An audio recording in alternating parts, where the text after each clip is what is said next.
Buenas tardes, compañeros. El día de hoy le corresponde al equipo 10 realizar su presentación. Hablaremos sobre enfoques conductual y cognitivo. El equipo está conformado por Alonso Barona Brian Jair, Castellanos Herrera Andrea, De la Cruz Cárdenas Brenda Giselle, Hernández de Jesús Abigail, Román Guerrero Mauricio Alejandro, Romero López Dulce Karina y López Soto Francisco Uriel. Deseamos que al finalizar nuestra exposición puedan realizar la actividad y su reflexión. De manera introductoria y con el fin de identificar cuáles son los temas que se verán a lo largo de la presente exposición, procederé a nombrarlos de manera muy general. El primero de ellos es el desarrollo y la efectividad de los enfoques conductuales y cognitivos en la práctica de la psicoterapia. El segundo serían los fundamentos históricos de la terapia conductual, esto con el fin de identificar las raíces y los fundamentos de dicho enfoque y cómo es que estos repercuten en la práctica actual. Después encontramos los procedimientos y técnicas conductuales que surgen con el fin de reducir la ansiedad y mejorar el funcionamiento.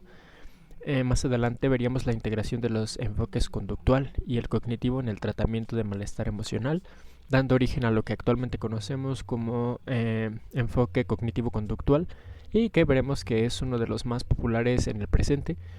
Y para finalizar, se observará la práctica más reciente de los modelos psicoterapéuticos de corte cognitivo. Dentro del subtema de fundamentos históricos de la terapia conductual, analizaremos las investigaciones realizadas por Pavlov y por Watson, así como el funcionamiento del condicionamiento clásico y la importancia que tuvo dentro de ambos trabajos. Para empezar, se nos comienza explicando que la terapia conductual tiene una estrecha vinculación con los principios de la teoría del aprendizaje, situación que comienza con las observaciones realizadas por Iván Pavlov, en donde pues a estas alturas de la carrera creo que ya todos lo conocemos, pero cuyas investigaciones realizadas en perros llegan a la conclusión de que dichos animales aprendían a salivar en anticipación a la comida, respuesta que posteriormente sería denominada como reflejo condicionado. Posteriormente se daría la difusión de los trabajos de Pavlov a lo largo de los Estados Unidos gracias a John Watson, además de que éste perfeccionaría los principios de aprendizaje centrándose de manera particular en la conducta manifiesta y observable. Para ello se partía del supuesto central dado por Watson, en donde se mencionaba que existían tres emociones básicas: el temor, la ira y el amor, y se explicaba que aun cuando todas las personas poseían de manera innata estas tres emociones, había una gran variabilidad en cuanto a los estímulos que provocaban tales emociones de persona a persona, planteando que existían diferentes asociaciones estímulo-respuesta a través del condicionamiento. Este aspecto sería probado más adelante gracias a Watson y a Reiner en un experimento donde usaron los principios del condicionamiento clásico para condicionar el temor a un niño de 11 meses de edad conocido como el pequeño Albert. En este caso se le presentó a Albert un estímulo ligeramente positivo, el cual pues sería una rata blanca, y posteriormente se le sobresaltaría haciendo sonar una barra de acero sobre su cabeza. Esto se realizó de manera repetida y a partir de la quinta repetición, Albert comenzaría a mostrar signos de incomodidad e incluso temor hacia la rata. Y bueno, ¿qué se logró con esto aparte de traumatizar a un niño de 11 meses? Pues de manera particular se demostraron que las emociones pueden aprenderse, además de ser la primera demostración de neurosis experimental en seres humanos. En este caso, la neurosis experimental consiste en que la persona adquiere ansiedad respecto a un estímulo que no presenta amenaza real hacia su persona. Más tarde, con el fin de continuar con los experimentos realizados con el pequeño Albert, Watson trataría de utilizar los mismos principios de aprendizaje y condicionamiento, pero esta vez para la modificación de conductas problema e inadaptadas. Sin embargo, debido a diversos problemas, no pudo continuar con dichas investigaciones. 4 años más tarde, Watson sería supervisor de una investigación realizada por Mary Covert Jones sobre el tratamiento para el temor hacia las ratas, conejos y otros objetos peludos a través del uso de los principios de condicionamiento. En este caso se trabajó con Peter, el cual era un niño de 3 años, el cual sufría de temor hacia los conejos. Para su tratamiento se le acercó de manera lenta y gradual un conejo en una jaula mientras comían su comida favorita. Esto sería un poco más cerca en cada presentación y luego de 2 meses Peter dejaría de mostrar temor hacia los conejos. Este estudio sería el primero en demostrar que el temor de un niño puede reducirse mediante el uso de condicionamiento, y junto a la investigación del pequeño Albert serían ejemplos de cómo las emociones pueden aprenderse y modificarse gracias al condicionamiento asociativo. En el año de 1938, Maurer y su esposa aplicarían el procedimiento conductual para tratar la enuresis en los niños, o en pocas palabras, utilizarían el condicionamiento para trabajar con los niños que se hacían pipí en la cama. Para ello se realizó una investigación basada en la aplicación de un tratamiento basada en utilizar un cojín conectado a un timbre, y a su vez el timbre iba a sonar cada vez que el cojín se humedeciera, lo cual iba a causar o iba a provocar una disminución significativa de dicho comportamiento. Este procedimiento proporcionaría una demostración clínica temprana de la utilidad de los enfoques conductuales, no solamente en el tratamiento de la enuresis, sino de muchos otros comportamientos y afecciones. Y bueno, este procedimiento sigue siendo uno de los más utilizados y efectivos para tratar la enuresis en la actualidad, aún después de haber transcurrido tantos años. 15 años más tarde, y debido a la Segunda Guerra Mundial, surge una necesidad de contratar psicólogos para ayudar a la selección de personal y para fungir como terapeutas para los veteranos que regresaban de la guerra con traumas y sufrimiento. La mayoría de estos psicólogos tenían una formación en psicología experimental, que en ese tiempo en su mayoría era conductual. Dicha oleada estableció el escenario para el surgimiento de intervenciones basadas en principios conductuales. Y bueno, ya después de la guerra se dieron atribuciones importantes al desarrollo de la terapia conductual. Por su parte tendríamos a Skinner de los Estados Unidos, a Joseph Wolfs de Sudáfrica y a Hans Eysen en Inglaterra. Para hablar del condicionamiento operante, tenemos que mencionar a Edward Thorndike y la ley del efecto, ya que si bien fue Skinner quien sentó las bases, la ley del efecto es el antecedente más concreto para el condicionamiento operante. Esta ley nos habla de que si una conducta tiene consecuencias positivas, será más probable que se repita, y al contrario, si ésta presenta consecuencias negativas, tenderá a disminuir. Para la obra de Thorndike, el condicionamiento operante se le va a denominar instrumental. Ahora, hay que mencionar la diferencia más importante entre el condicionamiento clásico y el operante, y es que mientras el condicionamiento clásico nos habla sobre que el aprendizaje se va a dar en la información sobre un estímulo o sobre la información de un estímulo, para el operante más bien implicará que este aprendizaje se dará sobre las consecuencias de la respuesta que tenga la conducta. Esto es porque Skinner opinaba que la conducta era mucho más fácil de modificar si se manipulaban sus consecuencias más que si simplemente se asociaban a estímulos de esta. Vamos a entrar en algunos conceptos básicos sobre el condicionamiento operante. El primero de ellos es la respuesta instrumental u operante, y esto se refiere a que es cualquier conducta que conlleva una consecuencia determinada y es susceptible a cambiar en función de esta. Su nombre indica que esta sirve para obtener algo y que actúa sobre el medio. Ahora, el segundo es las consecuencias, que este es el resultado de una respuesta y puede ser positiva o negativa. Las positivas se van a conocer como refuerzos y las negativas como castigos. Por otro lado tenemos el reforzamiento, que es la consecuencia de las conductas cuando hacen más probables que se vuelvan a dar. También estas se van a dar de manera positiva o negativa, y entre ellas la más importante a destacar es las negativas, donde vamos a encontrar las respuestas de evitación o de escape. Y en este se trabaja con la intención de influir en el modo en el que se relacionan los estímulos y las respuestas. Podemos ver en las imágenes uno de los ejemplos más claros, que es una cajita de Skinner y las ratitas que palanquean para obtener comida. Ahora hablemos sobre Skinner y las aportaciones que hizo al condicionamiento operante. Para 1953 escribió su obra Ciencia y Conducta Humana, lo que le permitió cambiar el foco del condicionamiento clásico al condicionamiento operante, y a su vez esto permitió cambiar la concepción de la psicopatología. En esta obra él menciona que los principios del condicionamiento operante podían explicar buena parte del comportamiento humano. Él fue uno de los mayores críticos del enfoque psicoanalítico, que era el que predominaba en la psicoterapia de aquella época, ya que mencionaba que al hacer énfasis en mecanismos internos de defensa y motivaciones, no había manera de comprobarlas de manera científica.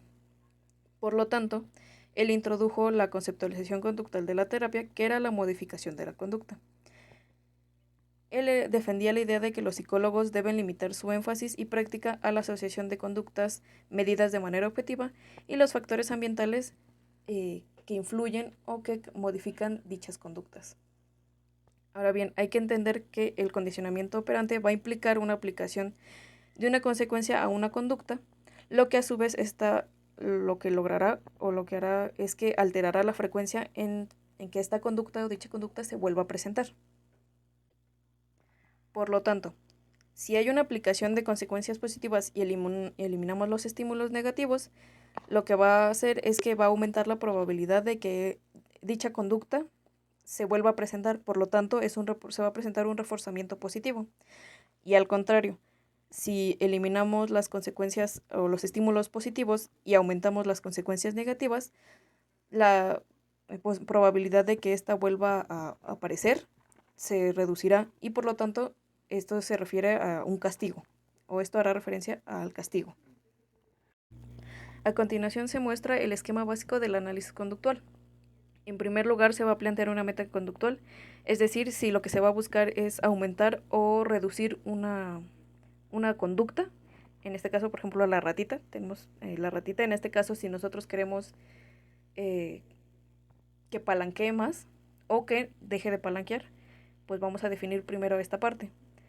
Cuando se tenga esta meta conductual, pues vamos a hacer un reforzamiento de conductas, en este caso brindarle comida, por ejemplo, o bien una reducción de incentivos para inhibir las conductas que podrían ser los choques o también dejar de darle comida cuando la rata palanquee para que los palanqueos vayan disminuyendo. Ahora hablemos sobre Joseph Wolf y la inhibición recíproca.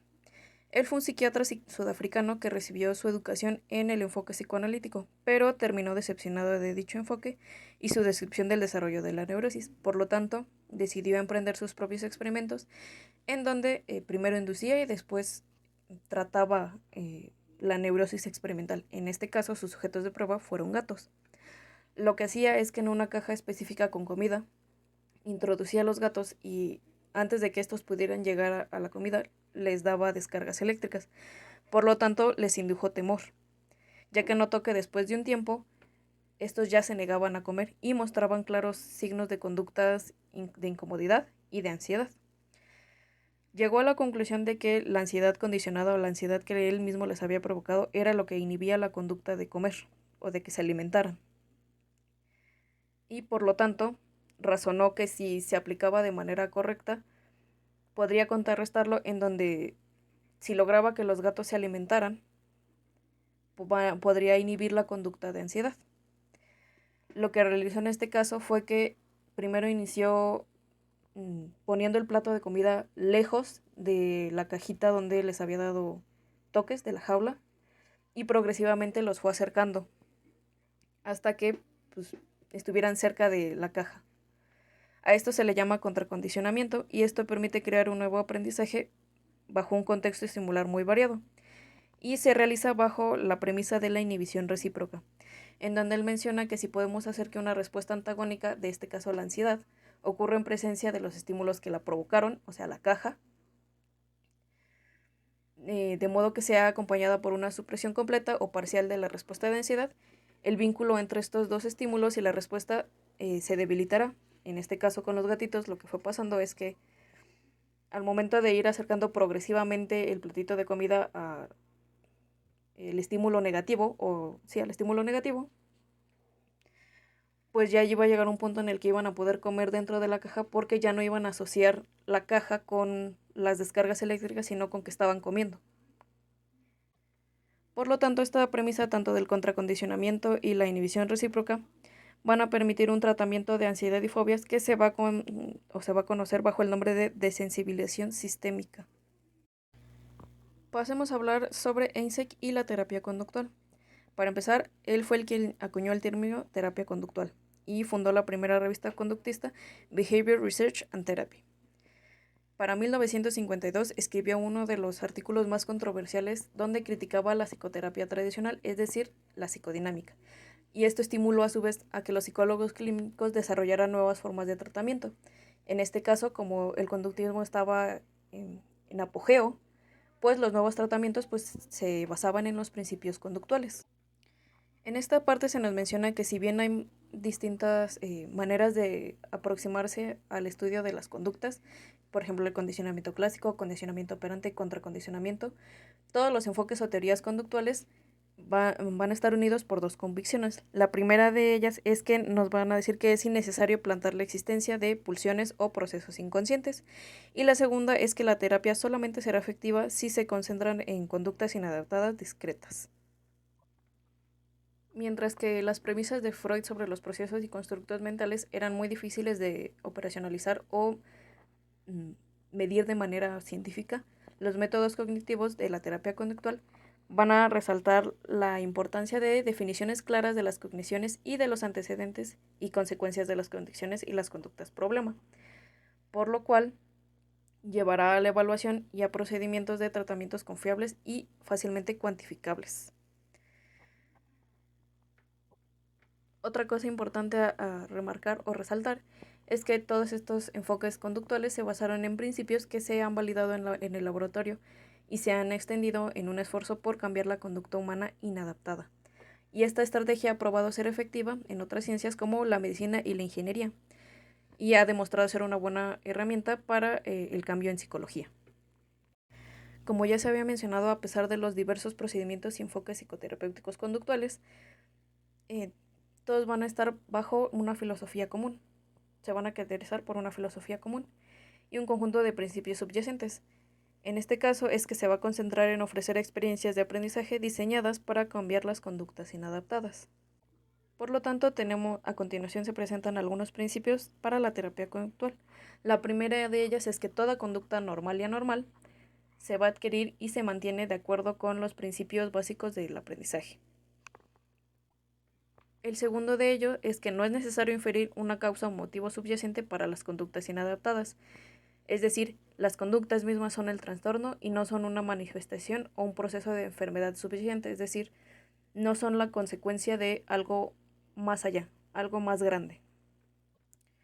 Por lo general, no es necesario saber cómo se aprendió una conducta problema específica. Es decir, el énfasis del tratamiento no debe ponerse en temas históricos, sino en los factores presentes del aquí y el ahora, que son los que mantienen la conducta. También nos menciona que la mayor parte de las conductas anormales son susceptibles de modificación mediante la aplicación de los principios del aprendizaje. Por lo tanto, las conductas inadaptadas se desaprenden y reemplazan con conductas nuevas y más adaptadas. El principio 5 es que los métodos de tratamiento se especifican con precisión, son replicables y se adaptan a las necesidades, fortalezas y situación de cada cliente. Por lo tanto, el progreso del tratamiento se va a evaluar de manera continua y se realiza una evaluación objetiva del resultado del tratamiento. A continuación vamos a hablar sobre las metas de la terapia conductual, siendo la más importante de ellas reducir o eliminar las conductas problemas del paciente e incrementar la frecuencia de conductas más adaptadas. La segunda de ellas es que estas metas serán claras y específicas, ya que, al contrario del enfoque psicoanalítico, no nos vamos a centrar en conflictos intrapsíquicos, en mecanismos de defensas o cosas subyacentes a la conducta. Otra cosa que los diferencia de los enfoques psicodinámicos y psicoanalíticos es que los terapeutas conductuales trabajan de manera activa y en colaboración con sus pacientes en la planeación y en la ejecución de los procedimientos para lograr metas, ya que asumen que la conducta inadaptada es consecuencia de antecedentes y consecuencias específicas en el ambiente natural del paciente. Buena parte del trabajo de la terapia va a ocurrir fuera de la oficina del terapeuta. Por lo tanto, la terapia se puede realizar directamente en el ambiente del paciente, que se le conoce como terapia en vivo, o mediante la asignación de tareas realizadas por el paciente. Por lo general, se le va a explicar al paciente la lógica subyacente a la selección y objetivos y técnicas que van a realizar en conjunto. Y ellos, a su vez, en conjunto, van a evaluar el progreso del paciente y, si es necesario, modificar el plan del tratamiento. En cuanto a la capacitación y supervisión, a diferencia de los psicoanalistas, a los terapeutas conductuales no se les pide como requisito que se sometan a terapia. La terapia conductual, como ya se ha mencionado anteriormente, es un enfoque psicoterapéutico fuertemente empírico y que está basado en los principios de aprendizaje. Por lo tanto, los terapeutas conductuales deben conocer con profundidad las principales teorías de aprendizaje, en las que se incluyen el condicionamiento clásico, operante y la teoría de aprendizaje social. Suele suceder por esta causa que los terapeutas conductuales sean psicólogos de formación. Sin embargo, hay una alta proporción de terapeutas conductuales psicólogos que se contrasta con el psicoanálisis ortodoxo, en el cual pues también se compone por otros individuos, principalmente los que tienen formación psiquiátrica. Y es común que los terapeutas conductuales, cuando comienzan a llevar a cabo la terapia, sean observados y supervisados por expertos, con el fin de conducir a un mejor resultado y que estos sean pues también calificados y evaluados, tanto sus habilidades como su progreso en la formación terapéutica. La relación entre la evaluación y la terapia es más fuerte para las terapias de orientación conductual que para cualquier otro enfoque psicoterapéutico. Desde una óptica conductual, la evaluación presenta profundas implicaciones para la terapia, pues muchos terapeutas conductuales dirían que no es posible empezar una terapia conductual sin realizar primero una evaluación conductual global o un análisis funcional de las dificultades del paciente. Moser y Lieberman advierten la importancia de identificar la conducta o conductas problema de manera tan objetiva y precisa como sea posible, haciendo uso de una variedad de procedimientos o de instrumentos de evaluación en los cuales se pueden incluir autorreportes, entrevistas estructuradas, autosupervisión y observación conductual. La operalización de las conductas inadaptadas del paciente va a ser sumamente importante, ya que va a permitir al terapeuta desarrollar y aplicar un programa de intervención que esté diseñado específicamente para tratar las dificultades o las problemáticas del paciente con la mayor eficacia posible. En cuanto a los métodos, los terapeutas conductuales disponen de una amplia variedad de técnicas para enseñar o incrementar las conductas adaptadas y eliminar o disminuir las conductas desadaptadas. Debido al gran número de técnicas del cual se disponen para cambiar la conducta, la terapia conductual suele ser vista como una simple colección o arsenal de procedimientos. Sin embargo, como Kalish afirma, esta visión no es una percepción exacta del modelo psicoterapéutico, pues para cada técnica existe un principio más fundamental y general de la conducta que está derivado de investigaciones y que puede aplicarse a la solución de un problema en funcionamiento humano. Por lo tanto, quienes pretendan utilizar la modificación de conducta para ayudar a resolver algún problema, debe de estar al tanto de los principios y de los recursos que pueden obtener con estas estrategias de tratamiento. En cuanto a las aplicaciones de la terapia conductual a problemas específicos, podemos encontrar los procedimientos para reducir el temor. Los temores y las fobias se encuentran entre las formas más comunes de malestar psicológico. Como ya vimos anteriormente, Watson demostró que los temores pueden aprenderse mediante la experiencia, como lo hizo con su experimento con el pequeño Albert. También pueden aprenderse por medio de la observación. Por ejemplo, cuando un niño comienza a tener miedo de un perro debido a la reacción preocupada que tienen sus padres después de que éste ladra. Desde la concepción conductual, esta evitación del objeto significa que el individuo nunca tendrá oportunidad de hacerlo desaparecer. La mayoría de los enfoques conductuales a la reducción del temor implican algún tipo de exposición del paciente al estímulo temido. Puede ser utilizando la imaginación del paciente, en donde se instruye para que se imagine poniéndose en contacto con el objeto o la situación a la cual le tiene miedo. Podemos encontrar entonces la técnica de imaginación guiada. Por ejemplo, en otras ocasiones la exposición es real o en vivo. Entonces se buscan situaciones donde el individuo pueda hacerle frente a la realidad y el objeto del cual tiene miedo. Uno de los procedimientos conductuales más estudiados y de mayor aplicación para la reducción de temores y fobias es la desensibilización sistemática, y esta se utiliza cuando un paciente tiene las habilidades para involucrarse en conductas apropiadas o adaptadas, pero en lugar de ello evita el estímulo o la situación temidos. Además, es importante que el temor o fobia represente un problema serio en el funcionamiento de la vida diaria del individuo para llevar a cabo un tratamiento. Por ejemplo, es más probable que una paciente diabética, quien tiene miedo a las agujas y por ello es incapaz de inyectarse insulina, busque un tratamiento para su fobia que un contador que vive en Manhattan y que muestra una fobia que impide aproximarse a las serpientes y manipularlas. Wolf desarrolló y describió inicialmente la desensibilización sistemática a través del principio de inhibición, en el cual se señala la imposibilidad de estar ansioso y relajado al mismo tiempo, ya que estos dos estados se inhiben mutuamente entre sí.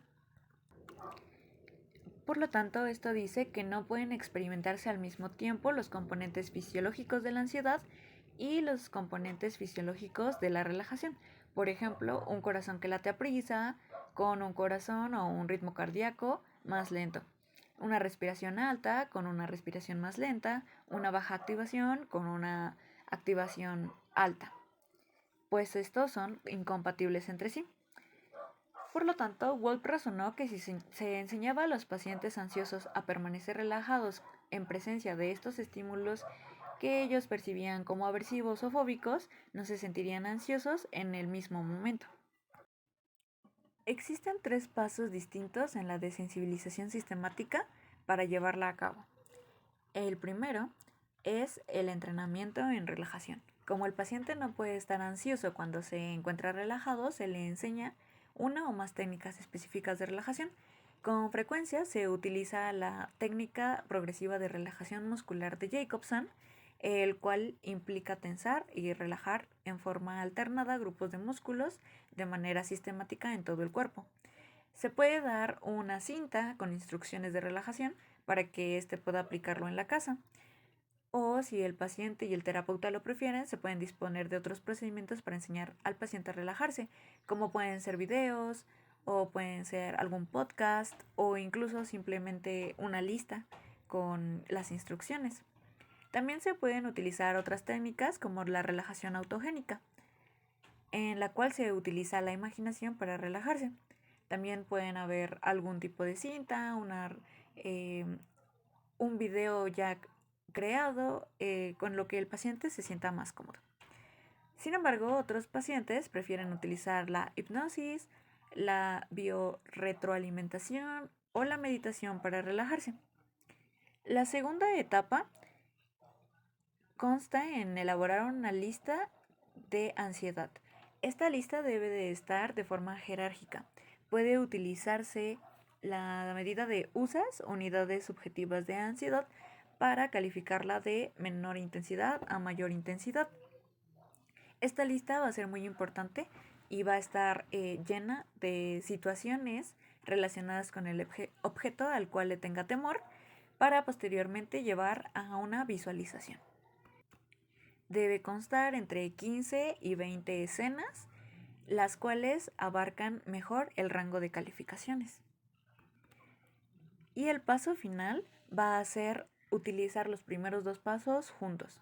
Entonces, la sesión comienza relajándose, lo cual, pues como ya se ha aprendido anteriormente, el paciente lo puede hacer con rapidez y le debe de llevar entre 10 a 15 minutos, incluso menos, dependiendo la técnica que utilice. Posteriormente, se va a elegir el estímulo de menor rango.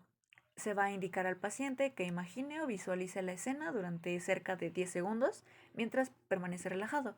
Pero si el paciente comienza a sentirse ansioso al visualizar la escena, debe señalárselo al terapeuta.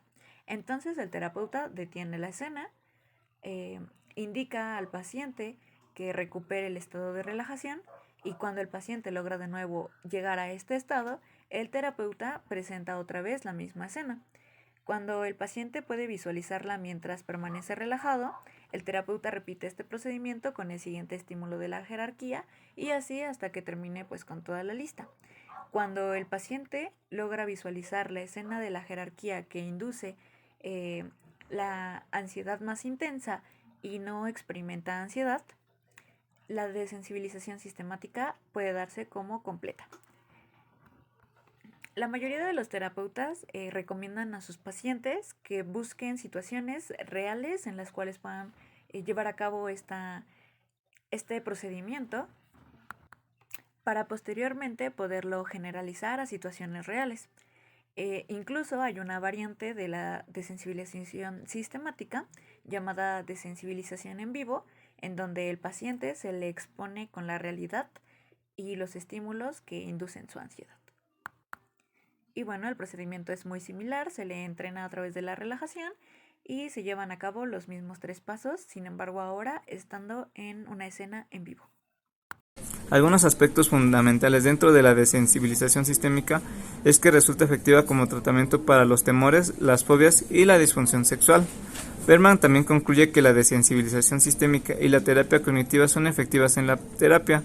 También por otro lado tenemos a Cassidy Wilson en 1976 que concluyó que los 3 pasos principales del tratamiento, que son la relajación, el uso de una jerarquía de ansiedad y el apareamiento de relajación con la jerarquía, que anteriormente se consideraban como fundamentales, no eran necesarias para la reducción de los temores y las fobias. También Button en 1994 demostró que los apareamientos del estímulo temido con la relajación en la desensibilización sistémica no reemplazan la asociación original entre el estímulo y la respuesta de temor del paciente, lo que nos indica que ambas asociaciones están disponibles en el paciente y puede relacionar al estímulo con temor o relajación, dependiendo de una serie de factores diferentes. Esto impulsó a los investigadores a examinar la eficacia de exponer simplemente a los individuos a los objetos de situaciones temidas y ha dado lugar a nuevos tipos de tratamiento. El primer enfoque terapéutico del tratamiento por exposición es la terapia implosiva o de inundación. En la terapia implosiva se pretende extinguir la respuesta de temor exponiendo a los individuos ansiosos a las situaciones causantes de temor y obligándolos a permanecer en esas situaciones hasta que la activación se reduce o se elimina. Los procedimientos de desensibilización en la reducción del temor difieren en varios aspectos. Por un lado, la desensibilización sistémica enseña al individuo a relajarse y se le expone en pasos lentos y graduales a la situación que provoca un nivel creciente de ansiedad. En esta nunca se le permite al paciente experimentar más de un bajo nivel de ansiedad antes de que la situación se retire, mientras que a diferencia en la terapia implosiva empiezan en lo más alto de la jerarquía de ansiedad. No se enseña al individuo métodos de relajación y se le expone o instruye a imaginarse la situación que produce más ansiedad por un periodo prolongado, como por ejemplo se le indica al paciente a pensar en lo peor resultado posible de la situación con el fin de provocar el mayor nivel de ansiedad.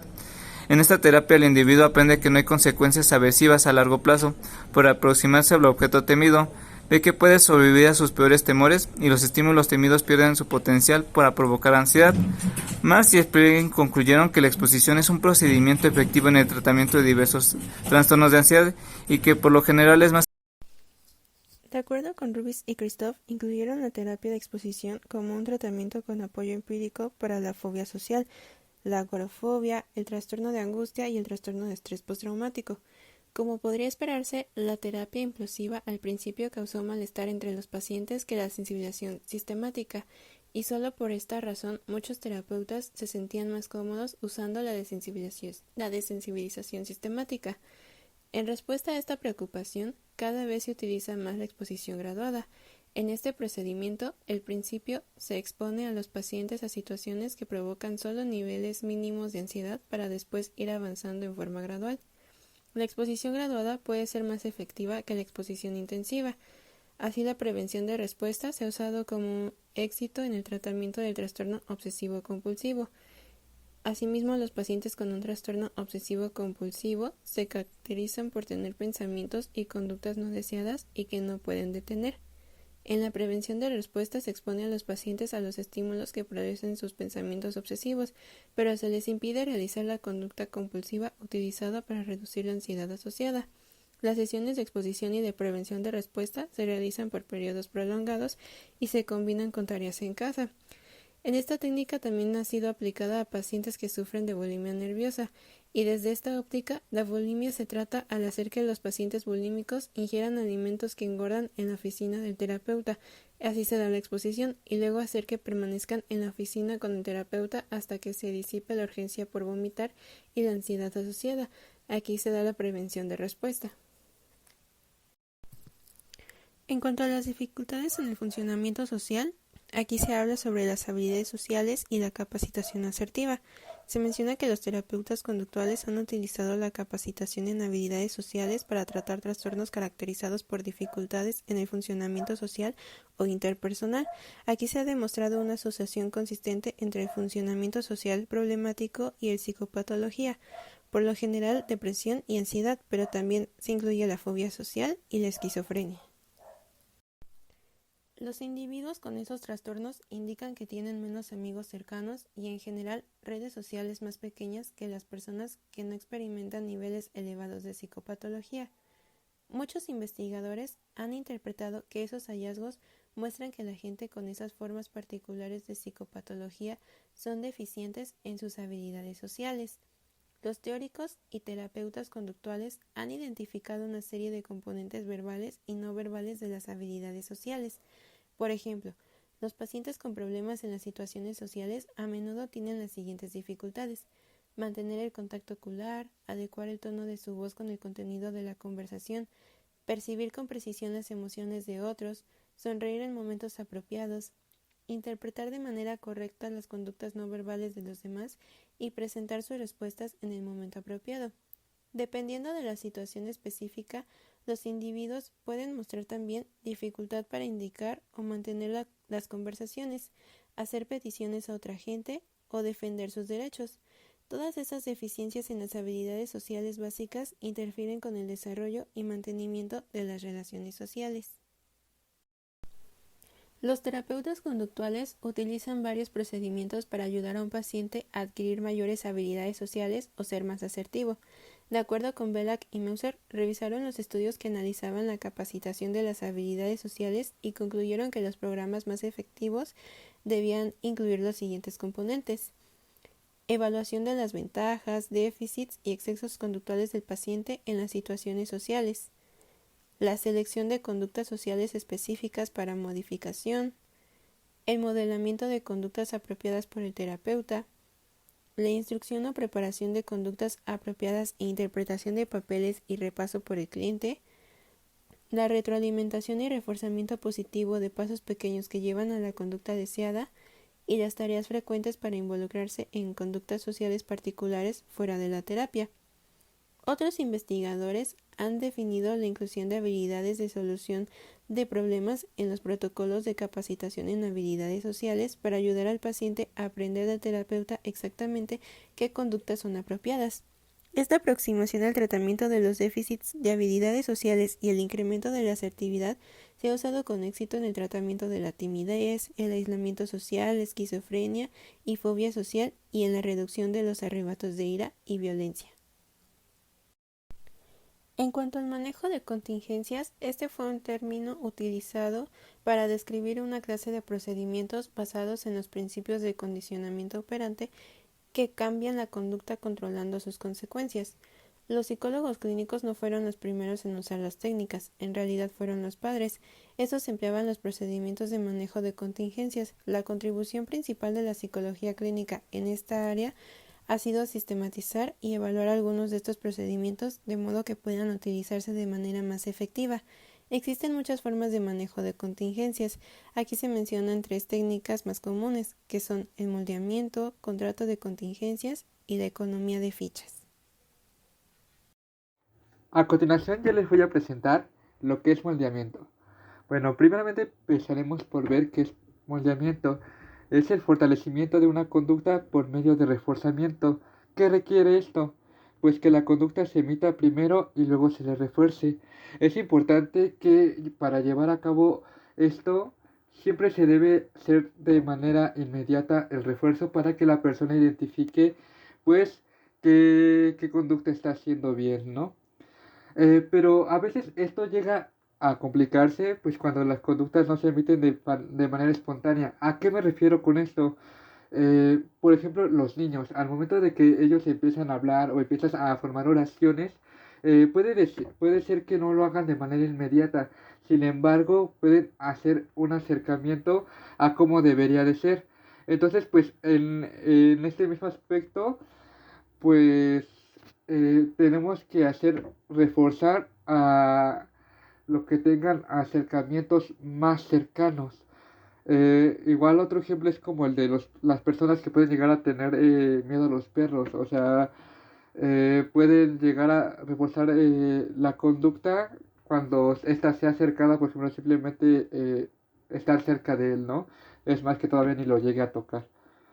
Eh, por eso se utiliza, pues, generalmente, pues, este moldeamiento para desarrollar una conducta que al final sea reforzada por medio de acercamientos sucesivos hasta que se pueda llegar a la meta final. Por ejemplo, que en este caso es que el niño arme, pues, la oración y que la persona, pues, pueda interactuar con el perrito, ¿no? Eh, Esto, pues, para llegar a tener una base, pues, se eleva de manera gradual el estándar de lo que se representa una conducta reforzable. Por ejemplo, igual una persona que es fumadora al momento de que se refuerza de que, por ejemplo, ahora en vez de fumarse toda una cajetilla en un día, pues ahora fuma 3 cigarros, 5 cigarros menos y en la siguiente semana ya son 7 cigarros menos y así sucesivamente hasta que se llegue pues a la meta final que es dejar de fumar, ¿no? ¿Cuándo se utiliza esta técnica? Bueno, pues cuando la persona es capaz de emitir la conducta deseada, pero pues no ha podido hacerlo. Posteriormente vamos a ver el contrato de contingencias. ¿De qué trata este? Bueno, es un acuerdo formal que tiene que ser descrito con detalles, con exactitud, las conductas que se esperan de cada participante, desde saber las consecuencias precisas de las conductas, tanto de hacer la conducta como de no hacerla. Esta se puede establecer pues entre lo que somos nosotros los terapeutas y el paciente y describiendo con detalle pues las conductas objetivo y las consecuencias, ¿no? Un ejemplo de este mismo pues es como dejar de fumar, que pueden acordar pues como en un tipo contrato, pues dejar de fumar menos de 30 cigarrillos, ¿no? En consecuencia de no hacerlo pues podría donar una suma específica de dinero a una organización que le disguste bastante, ¿no? Para esto, ¿qué es importante? Bueno, se debe explicar a detalle y con precisión pues las conductas que se llegan a esperar y las consecuencias contingentes a todos los participantes en caso de que éste participen más. Posteriormente vamos a ver los programas de capacitación para padres. Este pues está basado pues en el condicionamiento operante y los principios del contrato de contingencias. Este se le llega a nombrar pues el programa de capacitación para padres que generalmente se utiliza para el tratamiento del trastorno posicional desafiante. ¿Cómo se caracteriza este mismo? Pues por la conducta desobediente y agresiva pues que llegan a mostrar los niños. Generalmente esto se representa el niño de 2 a 10 años, es decir, niños pequeños, y se utiliza pues para disminuir las conductas problemas de estos mismos. Esto pues involucra el desafío deliberado pues a las figuras de autoridad como lo son los padres, los maestros y pues estas conductas oposiciones que llegan a presentar los niños, ¿no? Que es pues mantenida por ciertos estímulos y consecuencias en el ambiente social. Para esto generalmente vamos a revisar pues posteriormente lo que es el reforzamiento negativo. ¿De qué va el reforzamiento negativo? Bueno, pues este involucra desde el incremento en la frecuencia pues de una conducta al retirar un estímulo negativo o aversivo. ¿A qué me refiero con esto? Bueno, lo podemos ver con un ejemplo desde que un padre ya está desesperado por de decirle a su hijo que se porte bien y de hacer ciertos intentos, ¿no? Entonces, pues al momento de que ya no le pide a su hijo de que deje de presentar pues esta conducta problema, pues le permite ya que lo siga realizando, ya que se ha desesperado y al momento de quitar pues eh, este estímulo, pues se está reforzando pues de forma negativa pues esta conducta. Para esto es importante como entrenar a los padres en el castigo y reforzamiento consistentes de la conducta y pues incluso pues desarrollar los contratos de contingencia que hemos visto anteriormente, ¿no? Recordemos que el contrato de contingencia debemos de hacerle saber al niño qué conductas, qué consecuencias más bien va a tener de presentar conductas aceptables y de presentar pues la conducta problema, ¿no? Ser claros y específicos. Para esto pues incluso se han hecho estudios en el cual pues demuestra que la capacitación a los padres pues es superior pues a que no se lleva como pues un tratamiento, ¿no? Incluso pues se destaca pues la importancia de los contratos de contingencia pues en el mejoramiento de esta conducta desobediente y negativa. E inclusive no solamente, aquí nos enfocamos en el tratamiento de los padres, ¿no? Pero también es usado en el tratamiento pues de personas que llegan a consumir cierto tipo de sustancias. Por ejemplo, incluso podría ser el alcohol, el cigarro, etcétera, ¿no? E incluso pues la disfunción familiar y los problemas maritales. Aquí se quiere destacar pues un componente importante de los contratos de contingencia, que es el uso de fichas, que es el siguiente punto que vamos a tomar, desde ver los puntos ganados, perdidos, después de qué conducta, que sea de manera inmediata, por realizar pues conductas específicas, ¿no? Siempre hay que ser bien claros y cómo puede canjear pues estos bienes o privilegios de acuerdo a las fichas que la persona va consiguiendo. Bueno, para ser más específico, pues el programa de economía de fichas se lleva a cabo pues este manejo, ¿no? De contingencias a grupos de personas pues más que a individuos. Incluso pues pone un ejemplo que la sociedad pues en esencia es un sistema de economía de fichas pues basado en el manejo de contingencias, ¿no? Como podría ser las fichas, las podríamos comprender como el dinero, las calificaciones, por ejemplo, de hacer un buen trabajo, pues tal vez pueda llevar pues poner un bono, ¿no? Pongámosle. Y de entregar las tareas y todo esto, por ejemplo, nosotros en la universidad, pues llevar a cabo pues una buena calificación. Todo esto depende pues del desempeño y la conducta. Para esto es importante destacar que los participantes deben ser capaces de canjear pues estas fichas por bienes, servicios o privilegios. La lectura no lo menciona, pero es importante que al momento de hacer esta economía de fichas, los por lo que se llega a intercambiar por estos privilegios debe de ser importante para la persona, porque de lo contrario de carecer de significado para ella, pues no puede llegar a tener pues el mismo efecto, ¿no? Bueno, ya una vez visto esto, pues se puede desde ofrecer bocadillos o tiempo de lectura a cambio pues de las fichas obtenidas. Ya como le he mencionado, pues es importante que no carezca de significado y se debe especificar pues la tasa precisa que como de canjear antes de obtener las fichas, ¿no? Por ejemplo, si presentas esta conducta que se acerca pues a la conducta a la conducta meta, pues te voy a dar tantas fichas, ¿no? Pero,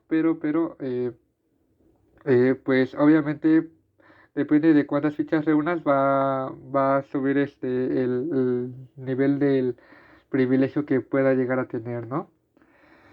Posteriormente se habla que para incrementar pues las conductas socialmente deseables en una muestra de pacientes psiquiátricos crónicos hospitalizados se ha utilizado pues estas fichas, ¿no? Incluso pues en poblaciones normales y las conductas aprendidas y reforzadas que se pueden llegar a dar en el sistema de economía de fichas se generaliza pues fuera de ese ambiente específico. Es decir, ¿a qué voy con esto? Por ejemplo, puede ser que la economía de fichas se lleve, por ejemplo, volvamos a lo de los niños, ¿no? Que se lleve a cabo una buena conducta dentro de hogar, pero pues esto también se puede llegar a presentar pues ya en la escuela, ¿no? Que vaya mejorando sus conductas no solamente en un ambiente en específico. Bueno, con base a lo que hemos visto, pues vamos a ver la reducción de las conductas no deseadas de condicionamiento aversivo. Bueno, ¿de qué va este? Desde reducir la ocurrencia de la conducta indeseable como es el beber, fumar o comer en exceso. Aquí lo utilizo el ejemplo del niño y vamos a ver posteriormente por qué. Esto se hace mediante el apareamiento de la conducta con un estímulo nocivo. ¿A qué me refiero con esto? Que al principio, por ejemplo, fumar que se asociaba o tomar alcohol que se asociaba con pues placer o recompensa, pues que ahora se asocia pues ahora con emociones y sentimientos negativos como la ansiedad y las náuseas, ¿no? Y pues incluso hasta puede incluir químicos nocivos y descargas eléctricas. Pero para esto es muy importante que nosotros sepamos que esto se utiliza cuando los procedimientos más positivos no han logrado reducir o eliminar la conducta problema. Es decir, no la podemos utilizar desde el principio. Antes se debe de haber intentado otros modos más positivos. De lo contrario, pues pasará esto, ¿no? Pero no se puede saltar así de repente. Ahora sí va la explicación de por qué no lo utilicé con el niño de Rurinche, porque esto va con mayor frecuencia, pues se emplea pues a eliminar pues conductas como son adictivas o destructivas, como tratar el tabaquismo severo, que podría ser un ejemplo como cada inhalación de humo, de estímulo, agregar un estímulo aversivo, que ahora en vez de compararlo como con un estímulo placentero, pues algo desagradable, ¿no? Como puede ser una descarga eléctrica suave aplicada al dedo cada vez que esta persona llega a fumar, ¿no? Aquí se lleva a cabo pues el apareamiento del estímulo. Ya después de esto, pues ya la persona empieza a asociar que el fumar cigarrillo pues con un sentimiento desagradable, pues producido pues por la descarga eléctrica que se da en su dedo, ¿no? E incluso pone un ejemplo con el alcoholismo, que pues las personas pues buscan esta desinhibición, ¿no? Entonces pues agregar como medicamento inductor de náusea en la bebida alcohólica, y cada vez que esta persona en vez de tomar que busca esta inhibición o simplemente le gusta el sabor de la cerveza, pues ahora con este estímulo, condicionamiento aversivo, pues ya lo compare como recuerde pues algo displacentero, ¿no? Esto se ha privado pues cuando la conducta a reducir pues es autolesiva o destructiva, incluso pues con pacientes psiquiátricos que ya tienen perturbaciones graves, y pues con algunos niños autistas que se llegan a abrir la piel. Se utilizan desde descargas eléctricas aversivas aplicadas de manera contingente a la conducta autolesiva, y pues reduce con éxito pues esta conducta inadaptada, ¿no? Pero ¿qué nos dice posteriormente las investigaciones? Bueno, que se cuestiona desde su efectividad a largo plazo, como es el medicamento eh, que provoca náuseas a las personas que toman alcohol, y pues incluso la descarga eléctrica, ¿no? Que no les ha ido pues particularmente bien, ya que pues se oprimen pues de manera temporal desde tomar y fumar en exceso, y pues hacer menos efectivo el tratamiento pues a largo plazo. Entonces hay que tener cuidado con esto, y pues generalmente pues yo ahora sí como persona crítica pues no lo llegaría a recomendar. Pero pues ahora sí que es como funcione con cada uno de los usuarios. Igual ya habíamos planteado que no se utiliza de manera directa, de manera brusca, sino que se espera un momento a utilizar métodos más positivos, y de lo contrario pues ya se llega a este punto, ¿no? Es muy importante destacar. Por último, de mi parte, se habla de la terapia cognitivo-conductual, a lo cual destacan fechas importantes como es el 74, en el cual Denver menciona que hay una revolución cognitiva pues, en la psicología clínica. Posteriormente, esto se llega a reconceptualizar en fechas pues, más recientes por Meichenbaum en 1995, que lo llama como evolución cognitiva, ¿no? Independientemente de si el movimiento pues, fue como una revolución o una evolución, que pues ya va enfocado más a esto de los procesos cognitivos, ¿no?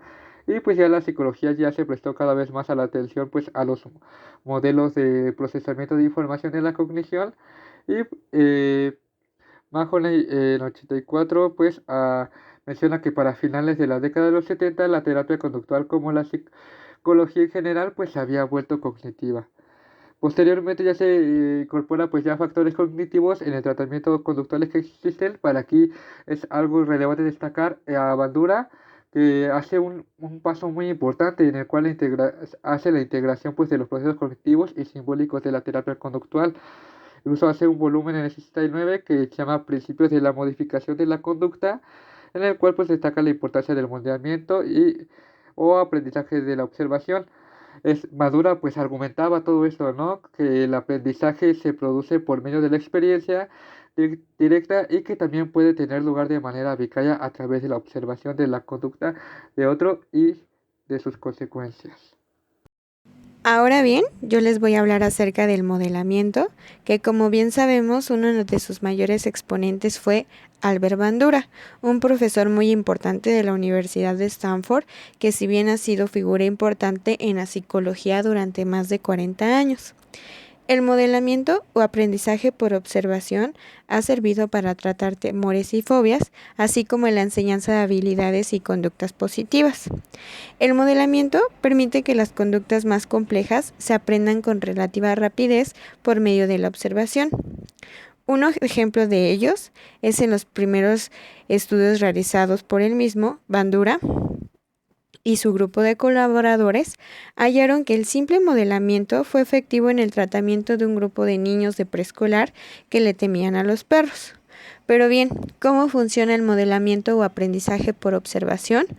Bueno, pues esto es gracias a la autoeficacia, que como bien sabemos, se refiere a las creencias en las capacidades que uno tiene para organizar y ejecutar los cursos de acción requeridos para producir determinados logros. Bien, les voy a hablar acerca de la transición a la terapia cognitiva. Como comentaba hace un momento, la teoría y los estudios de aprendizaje por observación de Bandura ofrecieron la base de integración subsecuente de los aspectos cognitivos y conductuales de la terapia. Casi al mismo tiempo, Ellis y Aaron Beck perfeccionaban su modelo de terapias para trastornos emocionales que no solo incluían un fuerte componente cognitivo, sino que también resaltaban las cogniciones disfuncionales o bien patrones problemáticos de pensamiento, como una causa directa de malestar psicológico y como un punto crucial para producir el cambio terapéutico. Cabe destacar o bien quiero resaltar que el mayor énfasis en la cognición en estas teorías y tratamientos dio lugar a que fueran conocidas no como terapias cognitivo-conductuales, sino más simplemente como terapias cognitivas. Ahora les hablaré acerca de la terapia cognitiva. Cabe resaltar que tanto la terapia racional emotiva de Ellis como la terapia cognitiva de Beck han causado una profunda influencia en la práctica de la psicología clínica.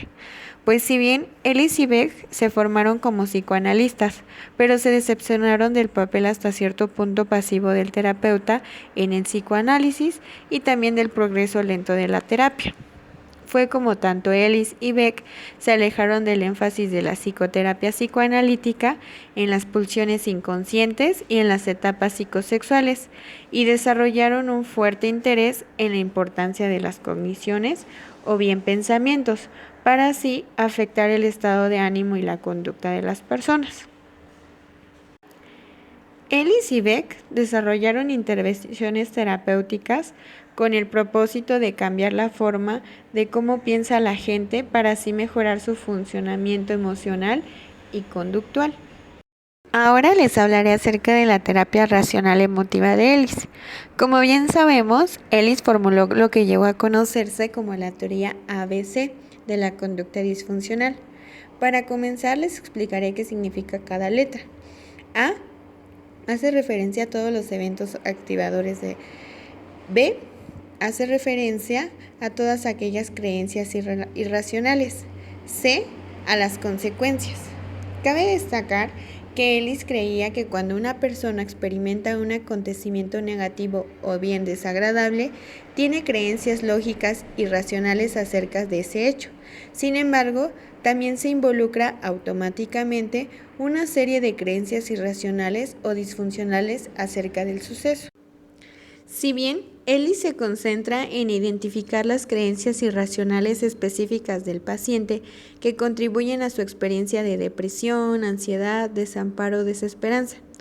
Una vez identificadas esas creencias irracionales, Ellis agrega una letra, D y E, en donde D hace referencia al cuestionamiento y E a los efectos.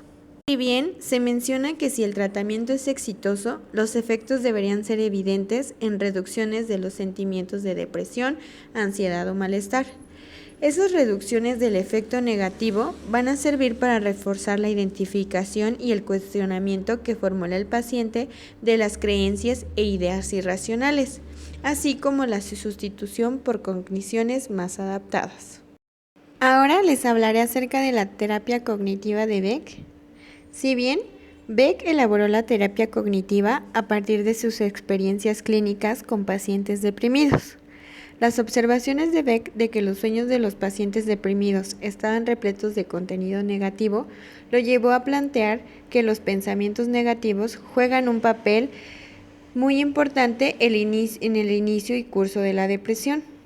Siendo así esto, postuló que las personas deprimidas tienen una visión negativa de sí mismas y de asimismo no tienen esperanzas acerca del futuro. Beck propuso además que las personas deprimidas desarrollan esquemas cognitivos negativos o estructuras por medio de las cuales perciben e interpretan sus experiencias. Para destacar más esto, pueden ver cómo en la imagen se muestra la triada cognitiva, en donde se hace una visión negativa sobre el mundo, visión negativa sobre el futuro, así como una visión negativa sobre sí mismos, como lo comentaba hace un momento. Les hablaré un poquito más acerca de la terapia cognitiva para la depresión y la ansiedad. Con base en sus formulaciones teóricas, Beck desarrolló la terapia cognitiva como una forma de tratamiento de la depresión y la ansiedad, uno de sus trabajos por los que más se le ha visto reconocido. Pues si bien, como puede decirse, la terapia cognitiva se concentra sobre todo en la identificación y modificación de pensamientos o cogniciones distorsionadas, pues se tiene la creencia de que estos cambios llevarán a una reducción en los síntomas del malestar. Sin embargo, los terapeutas cognitivos también pueden asignar tareas conductuales a los pacientes y darles capacitación en habilidades de solución de problemas. Por lo tanto, sería más exacto llamarle terapia cognitivo-conductual. En las primeras sesiones de la terapia cognitiva, el terapeuta explica al cliente la teoría cognitiva de los trastornos emocionales, destacando así la forma en que las cogniciones negativas contribuyen al malestar. Siendo esto, el terapeuta va a enseñar al cliente estrategias conductuales de afrontamiento, como la capacitación en habilidades de solución de problemas y asertividad, para así ayudarlo a usar esas cogniciones más positivas. Después, en las sesiones intermedias de la terapia cognitiva, se van a dedicar tiempos a que el cliente pueda identificar y modificar dichas creencias básicas subyacentes que lo van a llevar a tener pensamientos negativos, para que así, en las sesiones finales de la terapia cognitiva, que más o menos por lo general son entre 12 y 16, el terapeuta va a tener metas importantes. Primero sería trabajar con el cliente para considerar las ganancias que éste ya ha conseguido en la terapia. De este modo, así el terapeuta va a intentar ampliar el rango de las condiciones negativas que el cliente ha identificado como problemáticas y fortalecer las cogniciones y conductas más positivas empleadas por él. En este paso, el terapeuta se va a asegurar de que el cliente haya identificado de manera adecuada las actitudes y creencias disfuncionales que dieron lugar a las cogniciones negativas, para así trabajar con el cliente de modo que las pueda anticipar. Es importante destacarles que ninguna de las sesiones va a ser más importantes que otras, simplemente tienen una forma estructurada de llevarse a cabo. Y es importante también que consideremos el orden en cómo se van a llevar dichas actividades. Ahora les hablaré acerca de la evaluación de la terapia cognitiva. Y bueno, pues este es un apartado muy importante, ya que destaca la efectividad que tiene dicha terapia en la depresión unipolar. De hecho, la terapia cognitiva se identificó como un tratamiento bien establecido. Cabe destacar que por lo general se ha encontrado que la terapia cognitiva es tan efectiva o inclusive una de las más efectivas como una forma alterna de tratamiento, ya sea que cuando se combina con algunos medicamentos que se suministran vía oral. Por otro lado, diversos estudios han demostrado la efectividad de la terapia cognitiva en el tratamiento de varias formas de psicopatología en adultos. Este crecimiento con rapidez lo ha reflejado la literatura y también se dice que la terapia cognitiva es efectiva en el tratamiento de trastornos emocionales en los niños. Como bien sabemos, no existe terapia mejor que otra, sin embargo, la terapia cognitiva ha funcionado desde hace mucho tiempo y puede funcionar de manera eficaz en diversos trastornos.